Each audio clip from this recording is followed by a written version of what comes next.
Cher Athanas Turbé, cher Athanase, quelle bonne idée Athanas tu as eu d'organiser cette fête des Athanases.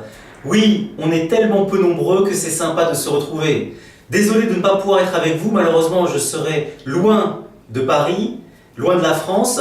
Je voulais simplement vous dire quelques mots, et à toi en particulier Athanas Turbé, parce que ce prénom Athanase, c'est extraordinaire de s'appeler Athanase. Vous savez tous ce que veut dire Athanase, Thanatos la mort, A suffixe privatif.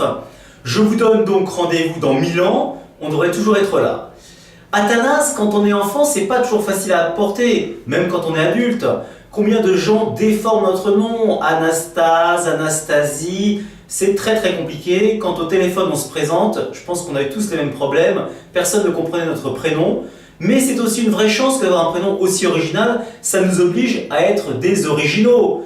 Parmi tous les Athanases qui sont réunis autour de toi, cher Athanas Turbé, je suis sûr qu'il y a beaucoup de personnes originales. Je suis convaincu que le prénom forme aussi le caractère. Et ce prénom, il a en fait des significations qui sont différentes et qu'on peut porter partout. Lorsqu'on est au château en Vendée avec le seigneur du coin, c'est François Athanase de Charette, bien évidemment. Quand on est en banlieue, dans des quartiers difficiles, c'est Athénase. Et pour les intimes, ça peut être tout simplement naze. Alors je vous souhaite en tout cas à tous une super fête, non pas des voisins, mais une super fête des Athanases. Je serai de tout cœur avec vous. J'espère qu'un jour on se rencontrera. J'espère, cher Athanas Turbé, que tu feras un trombinoscope avec la tronche de tous les Athanases de France. Et puis soyez ambitieux, pourquoi pas faire un jour une fête de tous les Athanases de la planète. A très bientôt, merci.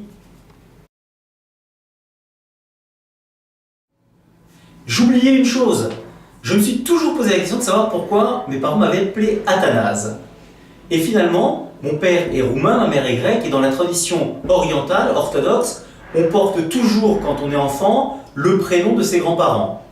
Mon frère aîné s'appelle Nicolas, c'est le prénom de mon grand-père paternel, et moi étant le deuxième garçon, je porte en fait le prénom de mon grand-père maternel, Athanase.